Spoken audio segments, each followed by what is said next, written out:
I start walking your way. That's a good one. And you start walking mine. We meet in the middle beneath that old Georgia pine. We gained a lot of ground when we both give a little. There ain't no road too long when we meet in the middle.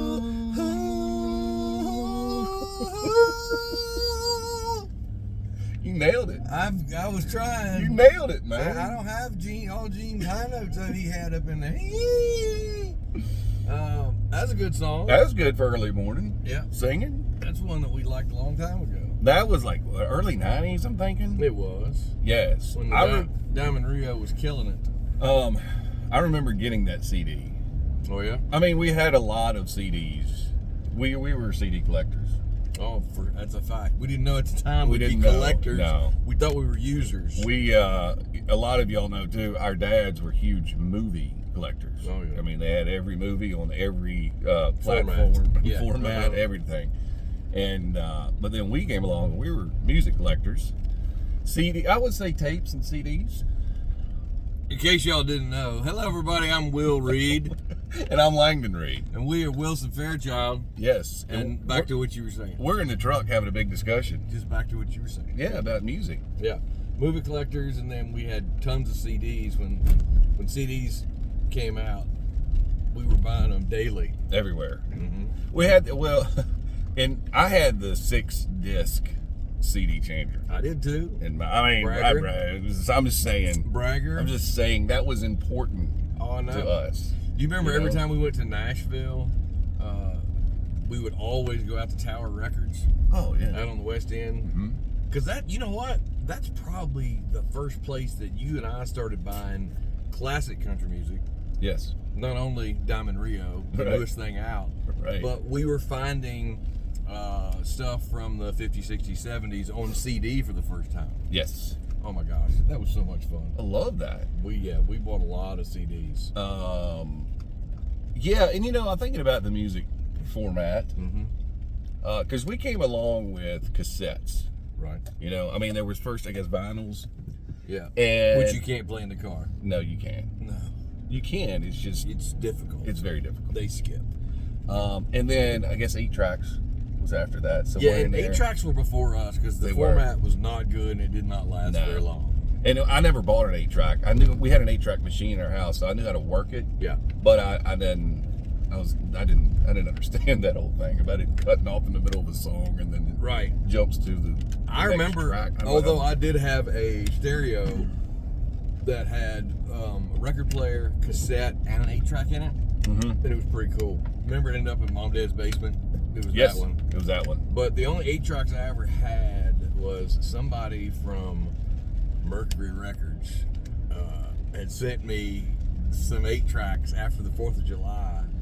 I think it was after Jerry Reed had been there. Because I had Man with the Golden Thumb on 8-track. Yeah, it's about 83. Yeah. Yeah. And, but I remember trying to, like, if you wanted to re-listen to a song on an 8-track, like, it had to play through, then you had to go through the tracks again to get 3 songs. It was complicated. It was. It was annoying and complicated. No wonder it didn't last. It didn't. But then we bought a bunch of cassettes. Yep. So we did the cassette thing. Oh, yeah. And, you know a cassette that I remember? This is such a great discussion because I know you have vivid memories. I do. You know one of the coolest cassettes I ever bought? Milli Vanilli? No, it was Elvis Aloha from Hawaii. Oh, that's pretty good. I mean, I remember having that, listening to it in high school. Right. And how incredibly awesome I thought that was. And that was from, what, 1972, 73? Somewhere abouts. Oh, yeah, but we wore out some cassettes. And then, so, I mean, and now we're doing the streaming thing. I mean, and it's, or the downloading, or the streaming, or I don't understand. I don't know. Oh, no, I'll tell you, I understand. I don't like it. We're stuck with it. Yeah. The music industry, the artists and the songwriters, they can't make no money on the streaming. No. And I don't like it. You used to be able to sell 100 cassette tapes and you'd make like $50,000.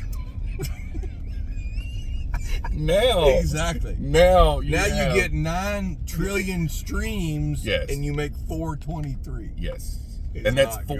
$4.23. $4.23. Exactly. And I just don't get it. I don't understand because it's so much more accessible and Yeah, easy. we're getting it. Is what we're getting. Yeah, I get it. Oh gosh. So I mean, it's cool to have it all there in your phone or your iPod or wherever, and it's compressed, and you can pull it up, and it's immediate, and you got the full library. I understand that. Sure. I do. Mm-hmm. I don't know though. I'd like to have my 6-disc changer back. And back to the 60s. I mean, it was huge, and that was so much fun. Standing at the back of your SUV, Yeah. with the hatchback up, Yeah. pulling Loading out it your up. changer, loading it up with these 6 things that you wanted to hear every song on every CD. You know, Yes. Yeah. You weren't wasting any music. Are you kidding? I had the CD changer full when I didn't have any gas to drive around. That was a priority. Right. Just Like put it on ACC and listen to the music. Just sitting still.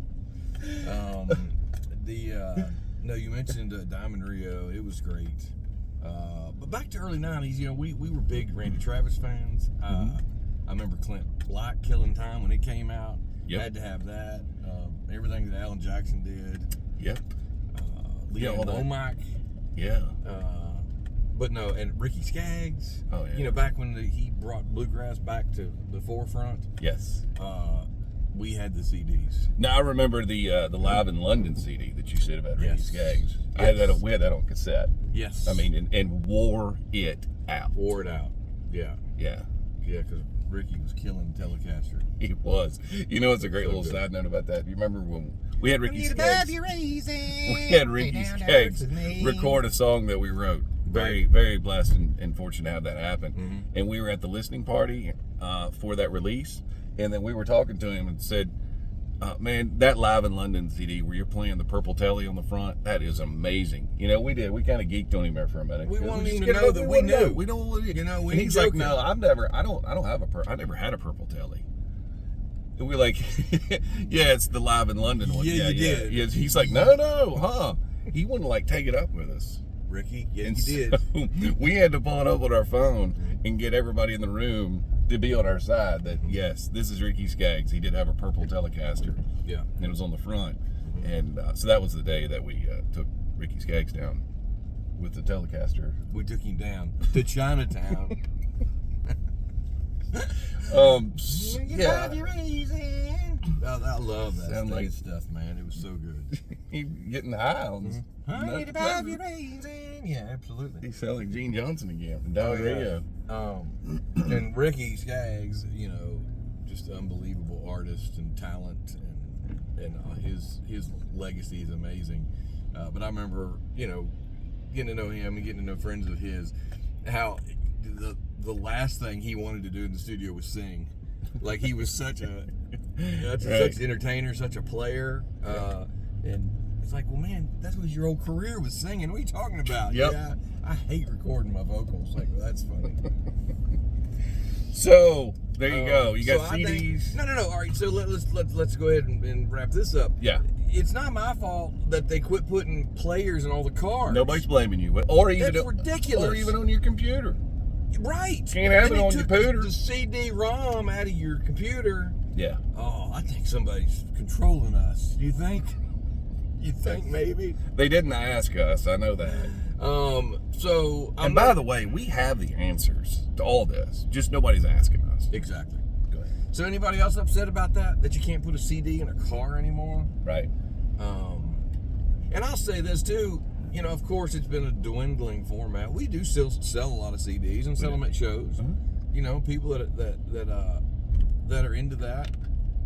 But the streaming thing just changed the way everybody listens to music. Well, let me just say again too, with especially the album, the vinyl record as well as the CD. The part that we also liked was that you could read. You read who the musicians were. Yep. Any liner notes. I mean, if you could read. Songwriters. Right. All of that goes into the whole process and the journey of Right. listening, the experience. That's what we love. That's right. And now when you're streaming it, I'm like, all I got is play and fast forward, and that's it. And that's so true. I remember the last time we were on the bus, and because everybody in our band is old. Well, wait a minute. They're older than we are. they're very seasoned. He said it, guys. They're seasoned musicians. They know they are. We love them. We do. But the discussion when they're talking about music, especially from the 70s and the 80s, people would say, no, it was that album cover where such and such was on the the picture of them, or that old car, or the guy had feathers on. And so all that's been taken away from us with streaming music. Nobody's talking about the album covers anymore. No, and not even the album cover, but on the back. Like, remember the back? Because he had his hat on the front, but on the back he took it off and he put it on his dog. And he was holding that 52 Telecaster that he got at the pawn shop. That is over. Yeah, that's identity. So don't tell me things are the same. They're not the same. No, they're not.